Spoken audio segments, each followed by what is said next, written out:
hace referencia a Dios como el gran alfarero y nosotros como el barro, ¿cierto? Y eso es un ejemplo claro. Por eso entonces, viendo toda la situación que estaba pasando el pueblo de Israel en ese momento, lo que hace Dios es, después de haber hablado, Jeremías había hablado ya muchas veces, Isaías había hablado y todos los profetas y toda la cantidad de cosas que Dios había hecho para que el pueblo volviera a encaminarse a lo que él tenía en su mente y en su diseño con respecto al pueblo de Israel. Pero resulta que no le obedecieron y entonces Dios dice, voy a acoger algo de lo que yo he enseñado y lo que yo he sido muchas veces para ello y de lo que yo soy en mi convicción o en mi accionar, que es al alfarero. Un ejemplo claro para enseñarles a ellos. Y Dios le dice a Jeremías en el capítulo 18, ve a la casa del alfarero, un taller que había allí cerquita de donde vivía Jeremías, y ve y yo te voy a mostrar algo, te voy a dar una palabra. Así que Jeremías entra por la puerta principal del gran taller del alfarero, y cuando entra Jeremías, lo que ve es una escena muy común, que es la de el alfarero estar, obviamente no eran máquinas industriales como la de hoy, la alfarería hoy se hace diferente en muchas cosas, en muchas partes, obviamente todavía hay en algunas partes donde es manual, pero en ese tiempo era manual 100%, así que había un pedal que le daba vuelta a una gran polea en la cual movía no sé cómo le llamaríamos a eso, el cosito, pongámosle cosito, ¿ok? ¿Cómo? El torno. No se llama cosito, se llama torno. Pero el torno es hay uno que es de la madera también, ¿cierto? Y hay un torno que es como este específicamente que daba vuelta. Torno es todo lo que da vuelta. Así que muchas veces usted también parece un torno. Da vuelta buscando un centro comercial. Bueno, entonces el Señor estaba dándole con la vuelta al torno.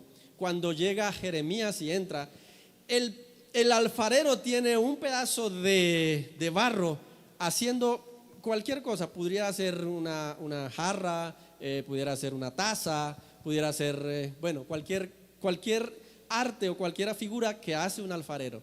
Pero Jeremías se queda mirando al alfarero y ve que él tiene una hilera grande de cosas ya, de elementos ya hechos, realizados, muy bonitos, cumpliendo con todo el protocolo de calidad. Entonces allí hay una hilera de cosas, pero hay otra hilera de pedazos de barro tirado en el piso que se supone ya debieron pasar, porque algunas todavía tenían parte de lo que era una jarra ahí tirada en el piso, ¿cierto?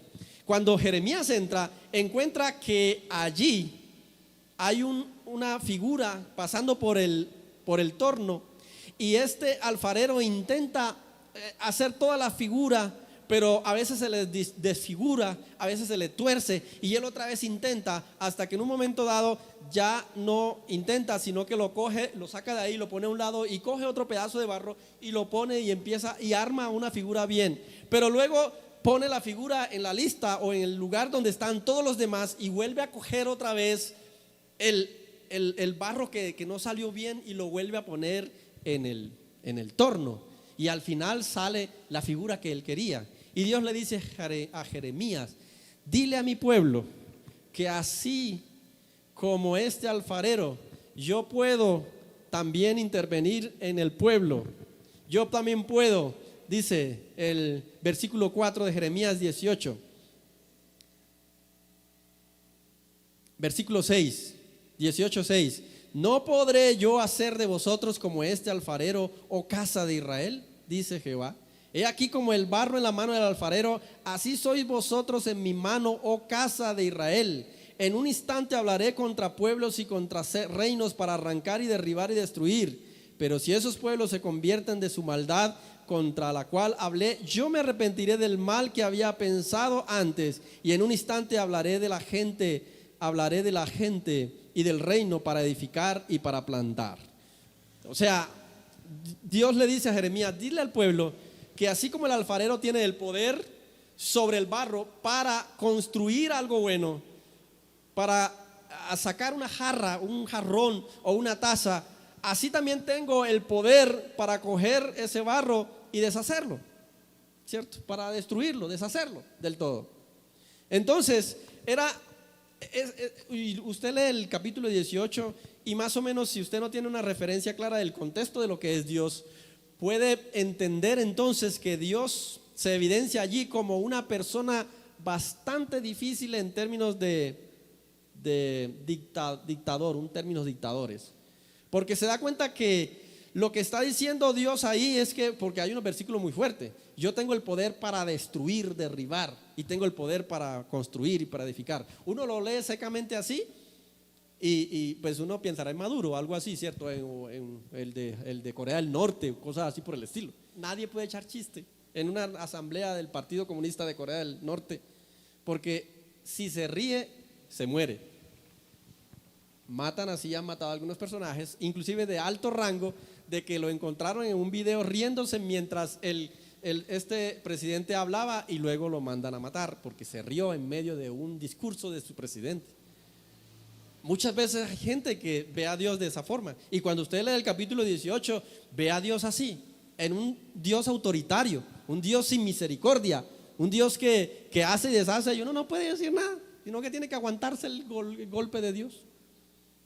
Si lo lee así y lo lee así y lo interpreta así, déjeme decirle que no ha entendido para nada el amor de Dios, no ha entendido para nada la misericordia de Dios. Porque si usted lee más detenidamente el capítulo 18, se da cuenta que hay dos cosas importantes que hoy quiero conversar con ustedes, hoy quiero traerles a ustedes.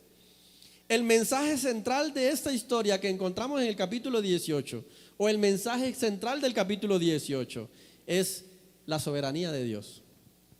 Dios es soberano, Dios tiene la autoridad y tiene el poder.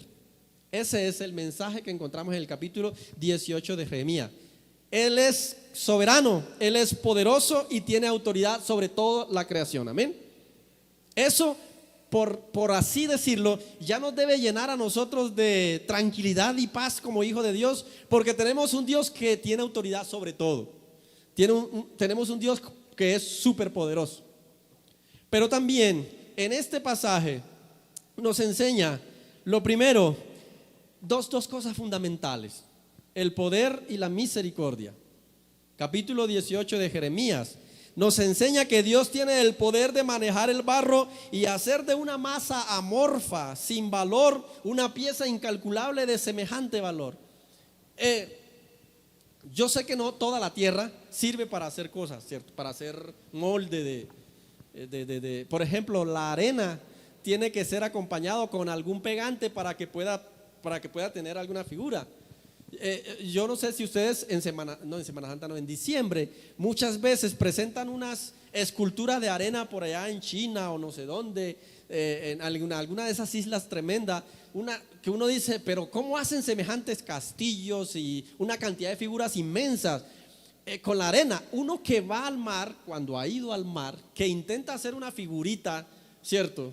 Con la arena del mar, uno piensa que uno pudiera hacer lo mismo y hace una figurita, pero eso no llega ni a 30 centímetros cuando se desploma del todo. Y uno dice, pero si es la misma arena que utilizan estos fulanitos, ¿por qué a mí yo no soy capaz de construir siquiera una torre de 1 metro? Pero resulta que es que para hacer eso no solamente está la arena, hay algún producto que ellos utilizan para que eso también se pegue. Hay algunas técnicas apropiadas para eso, el suficiente agua, la adecuada agua, etcétera, etcétera, para que salga, lo que ellos tienen planeado hacerlo. Así que el tema es que no toda la tierra sirve para eso. El que sabe cuál tierra sirve para eso es el alfarero. El alfarero es el único personaje que sabe qué tierra debe utilizarse, qué cantidad de agua debe echársele a la tierra para que esté una mezcla adecuada y perfecta para construir lo que él tiene en su mente.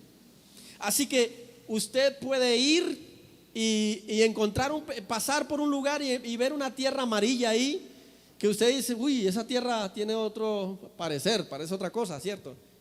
De pronto tiene un olor feo, porque el barro no es que sea de buen olor, pues a menos que usted le eche algún desodorante o algo así, pero el barro por su naturaleza no tiene ningún olor.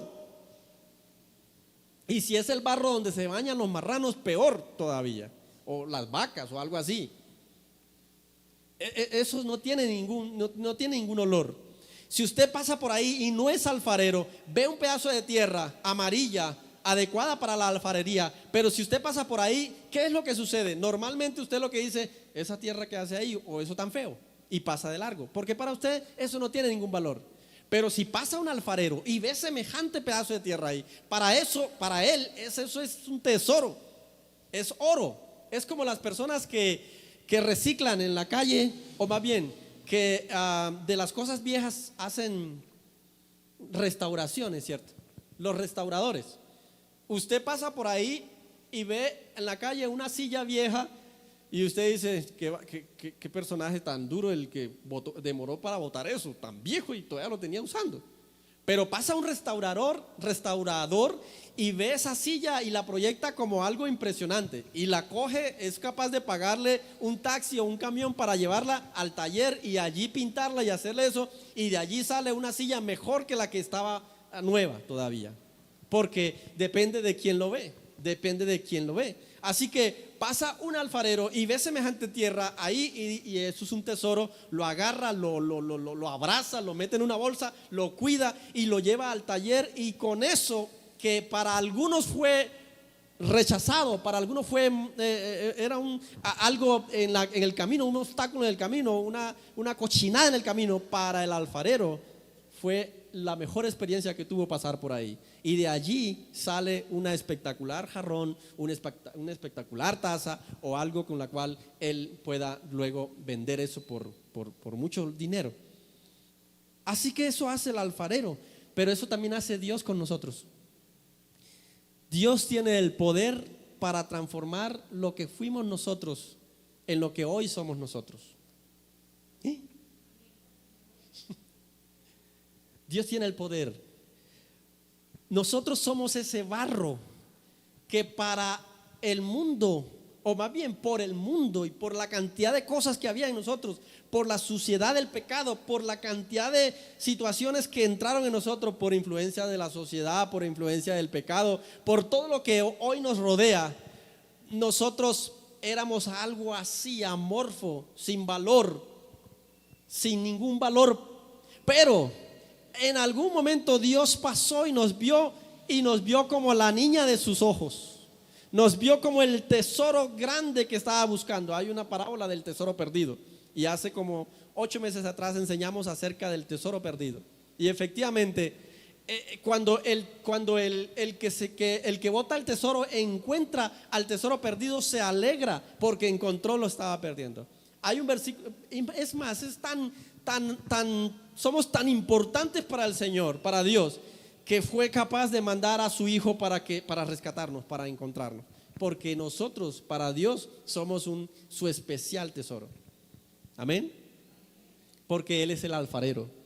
No nos ve como de pronto nos ve el vecino a nosotros. No nos ve como de pronto nos ve los amigos o los compañeros. No nos ve así. Dios no tiene esa mirada. Dios tiene la mirada del alfarero, y nosotros como barro, para Él dice, eso es lo que yo estaba buscando. Y luego coge ese barro y empieza a armar en nosotros lo que Él tiene en su cabeza, armar con ese barro. Pero la cosa es, ese es el poder de Dios. Es decir, que de lo que éramos, hay un versículo que dice en Job, lo vil del mundo escogió Dios, ¿para qué? Para avergonzar a los sabios. Lo que no sirve, lo que no es, yo no sé, piense en usted, piense hoy en usted, piense en cómo era usted antes de conocer al Señor. No sé cómo sería su vocabulario. No sé si el vecino le tenía miedo saludarlo porque le respondía con una cantidad de metralla de vocabulario, ¿cierto? Piense en cómo era usted antes. Mal vecino. Nadie lo quería en el vecindario. ¿Cómo era usted antes? Así como lo despreciaba la gente por ser como era, o decía, no le preste plata a ese fulano porque la perdió, o no se acerque a él porque no tiene malas amistades, o pilas con lo que dices delante de él porque te hace quedar mal allá, o mira y esto porque pilas con esto otro. Así se referencia muchas veces a las personas, pero para Dios después que cogió eso que era inservible para la gente, para los demás, y lo convirtió en el jarrón que él quería convertir, ya no se mira de esa manera, ya no lo mira a Dios de esa manera, lo mira como el jarrón. Dios siempre nos mira como el jarrón, aunque inclusive nos mira como el jarrón aún siendo el barro amorfo, porque Dios mira y nos proyecta lo que hoy somos, y Él tiene un sueño en nosotros y lo proyecta, así será. Así que Dios nos mira siempre desde el barro a lo que Él tiene soñado que nosotros seamos en algún momento. Pero ese es el poder de Dios para transformarnos, para cambiarnos, para hacer de nosotros una persona diferente. Ese es el poder de Dios. Ahí en este pasaje encontramos, y Dios nos muestra, encontramos el poder de Dios. Lo segundo que encontramos en ese pasaje es la misericordia de Dios. ¿Por qué la misericordia de Dios? Porque a pesar de amasar y amasar el barro y no salir lo que Él quiere que salga, no desecha el barro, no lo tira por allá, sino que vuelve y comienza de nuevo. Es la misericordia de Dios. Así que en este pasaje no veamos a un Dios dictador, sino un Dios que muestra su poder, pero también un Dios que muestra su misericordia. Que a pesar de que el barro no sale como el jarrón no sale como Él lo tiene planeado, no bota el barro y dice este barro no sirve, sino que lo que hace es coger ese barro y volverlo a comenzar de nuevo. Él dice le falta agua, echémosle agua, ¿cierto? Quedó muy seco, echémosle otro poquito de tierra, y de tal manera que busca la forma de que el barro tenga la mezcla o la viscosidad para que sea y pueda salir de allí el barro adecuado. No desiste de nosotros, busca la forma. Es más, si dice voy a hacer este jarrón, pero eso no da para jarrón sino para una taza, Él hace una taza de allí. O sea, busca todas las formas para que de allí salga lo que Él quiere que salga. ¿Cuántas veces? 10 veces, 15 veces, 20 veces, miles de veces Dios insiste con nosotros. ¿Cómo pretendemos ver a un Dios injusto allí si lo que vemos antes es un Dios de misericordia, un Dios poderoso, un Dios grande en misericordia? Pero también encontramos aquí varias cosas, y es que lo que el alfarero hace depende de la calidad del barro. Lo que el alfarero hace depende de la calidad del barro. Así que aquí también hay una responsabilidad nuestra frente a lo que Dios quiere hacer. ¿Cuántos creen que Dios quiere hacer cosas buenas en nuestras vidas? Dios lo quiere hacer, o ese es el propósito de Él. Dios no hace las cosas por casualidad, las hace con propósito. La humanidad está aquí con un propósito. Mandó a su Hijo con un propósito. Nos rescata y nos salva y nos da de su misericordia con un propósito. Así que Dios tiene un propósito en nosotros, no son cosas casualidades. Nunca hable ahora de, ay, por suerte me gané esto, o fue suerte que estuve aquí hasta ahora en este momento. En las cosas de Dios, y los hijos de Dios no viven ni por suerte ni por casualidad, siempre son por propósito de Dios. Siempre Dios está interviniendo en el asunto. Así que en esta mañana, mis queridos amigos y hermanos, el tema es que también hay una responsabilidad de nosotros. Lo que el alfarero hace depende de la calidad del barro. Lo que Dios quiere hacer en nosotros depende de su actitud, depende de su aceptación, depende de su querer hacer, ¿cierto? De su querer hacer, de su querer, de su voluntad para hacerlo. Digamos que yo no puedo decirle a Dios, Señor, haz tú el 80% y yo pongo el 20% de ideas que tengo para esa jarra que tú quieres hacer. Yo tengo unas ideas muy buenas en mi jarra. Yo quiero que pongas esto allá, pongas esto allá. No, porque le quitamos la autoridad y la autonomía de Dios y el poder de Dios. Dios define, Dios decide y Dios hace sobre nosotros de acuerdo a lo que Él tiene planeado. Y déjeme decirle que lo que Dios tiene planeado es mejor que cualquiera de las cosas mejores que nosotros pensamos. Por más creativos que seamos, por muy inteligentes que seamos, dice qué cosa tan bonita. Hoy el mundo lo vemos en unas cosas que hace el mundo de una manera impresionante. Hace como un mes vimos la gran creatividad que tiene nuestra colombiana Diana Trujillo con ser parte de los que hicieron el brazo robótico que hoy está en Martes. Esas cosas son maravillosas, pero aún la persona más inteligente y creativa nunca llegará ni siquiera a los pies o a los deditos de Dios frente a su creatividad y su poder. Amén.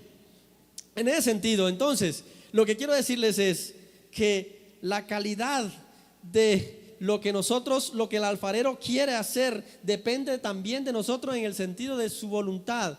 O sea, también Dios quiere hacer algo en usted, pero si usted no tiene la voluntad, no actúa Dios ahí.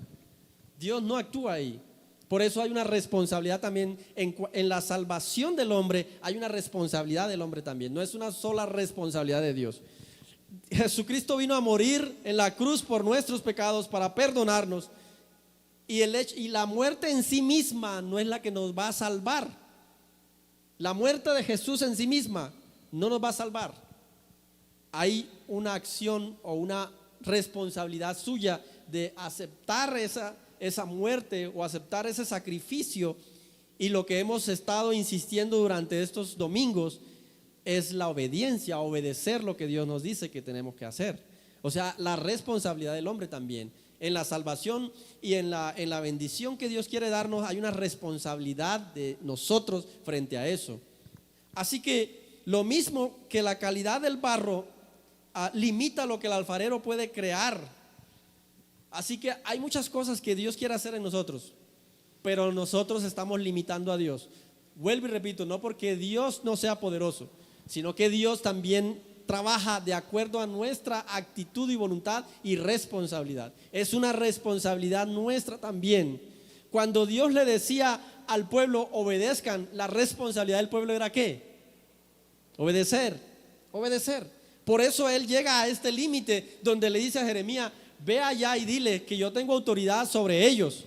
Yo puedo hacer esto y puedo hacer esto otro. Yo les he hablado por aquí, por allá y por acá y no me obedecen, hasta que voy a llegar al límite. Porque hay una responsabilidad. Cuando Dios me da promesas, hay una responsabilidad en esa promesa. Cuando Dios me dice deja esto, hay una responsabilidad mía de dejarlo. Cuando hay una responsabilidad mía, cuando Dios me dice estás haciendo eso bien, corrige eso, ¿cuál es mi responsabilidad? Corregirla. Yo tengo la responsabilidad de escuchar la voz de Dios y coger esa palabra de Dios y ponerla en acción. No la pone Dios en acción en mí, yo soy el que la pongo en acción. Tengo esa responsabilidad de poner en acción la palabra del Señor. Dios no me la va a poner en acción, Dios me da la palabra. Hay un versículo que dice: yo puse delante de ti la vida y la muerte, ustedes escojan qué cosa van a andar, por dónde van a andar. Es una responsabilidad nuestra, mis queridos hermanos. El tema es que yo no puedo tentar a Dios con respecto a su misericordia. Es decir, yo hoy estoy diciéndole que Dios intenta con nosotros 2 veces, 3 veces, 4 veces, muchas veces. Dios intenta con nosotros muchas veces porque Él es grande en poder, pero también grande en misericordia. Amén. Es grande en misericordia, y ese poder y esa misericordia de Dios la vemos cada día en nosotros. Pero también cuando yo leo el capítulo 18 y luego me voy al capítulo 19, encuentro que la cosa se convierte en una situación difícil. Yo leí el capítulo 18 y estaba sacando la enseñanza del capítulo 18, pero luego me fui para el capítulo 19 y dijo: aquí hay algo mucho más fuerte todavía. Dios es poderoso en el capítulo 18 y Dios es misericordioso en el capítulo 18. Pero cuando voy al capítulo 19, Dios le dice a Jeremías: Jeremías, ya no lo manda para el alfarero, para que mire cómo el alfarero hace la figura. ¿Sabe para dónde lo manda? Para donde venden el almacén de la alfarería. Bueno, qué cosa, ¿cierto? Esa es una cosa que, ¿de la qué? Bueno, la orfebrería, me suena mejor. Orfebrería, porque el alfarero es el que hace la alfarería. Bueno, el almacén de la orfebrería. Mejor dicho, para donde Rosalba Franco, almacén Rosalba, que queda allá en el centro. Esta predicación es con el patrocinio de doña Rosalba. Él ya no lo manda al taller, sino que lo manda a comprar, a conseguir un jarrón que ya está hecho. ¿Y saben qué es lo que dice? Lo que le dice Dios a Jeremías: coge ese jarrón y rómpelo. Y rómpelo. Y dile a mi pueblo que yo también tengo allí la autoridad y el poder para romperlo. Lo que me está diciendo estos dos capítulos es que en el capítulo 18 está el poder y la soberanía de Dios y la misericordia de Dios para cambiarnos, transformarnos e insistir con nosotros para cambiar. Pero Dios tiene un límite. Dios tiene un límite. Y en el capítulo 19 no rompe el barro, rompe el jarrón. ¿Y sabe qué es lo que dice? Le dice a Jeremías: coge esos pedazos que están ahí y llévalo a la puerta, a una de las puertas de Jerusalén, que es el lugar donde todos los alfareros botan los desperdicios. Donde botan los desperdicios. Significa entonces que por mi desobediencia, por no escuchar la voz de Dios, por no dejarme armar como Él quiere, llegará un momento en que ese jarrón que Dios hizo allí será roto, será destruido por no obedecer la palabra. Y eso es lo que es fuerte, porque nosotros estamos en un límite. Nosotros jugamos, la misericordia de Dios es ilimitada, y con eso en nuestra mente, como la misericordia de Dios es ilimitada, jugamos con esa misericordia de Dios. Entonces somos irresponsables con esa misericordia de Dios. Porque yo digo: es que la misericordia de Dios, hay una cantidad de pasajes que hablan. Hay uno que dice: si confesare vuestros pecados, Él es fiel y justo para perdonarles. ¿Cierto? Dice la Biblia que yo le puedo confesar a Él y entonces Él me perdona. Bajo esa sombrilla y bajo esa ilimitada misericordia de Dios, entonces cada vez que yo peco voy y le pido perdón a Dios, porque como la Biblia dice eso.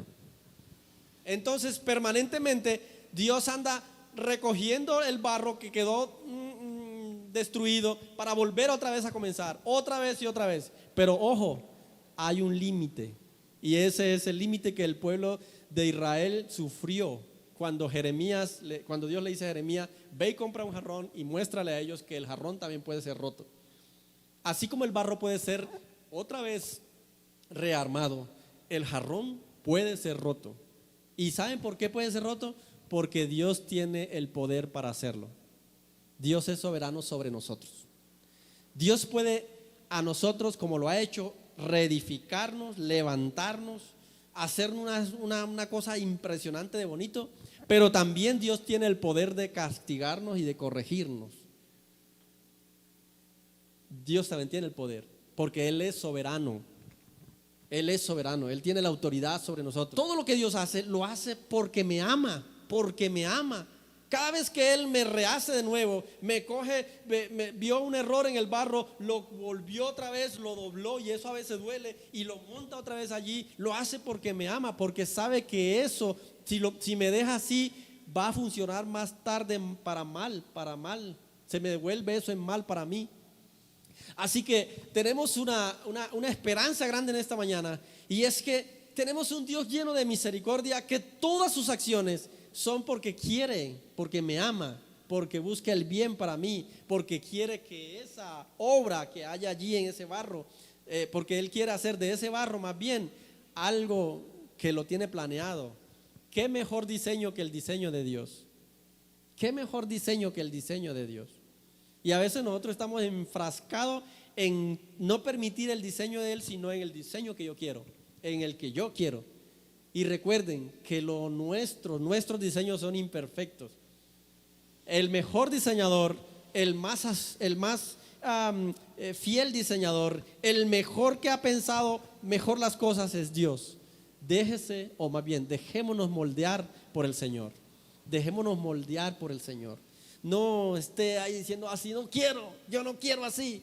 No, déjese moldear por el Señor. Déjese moldear. No resista más a ese molde, porque le aseguro que si nosotros nos dejamos moldear por el Señor, lo que sale de ahí es algo valioso.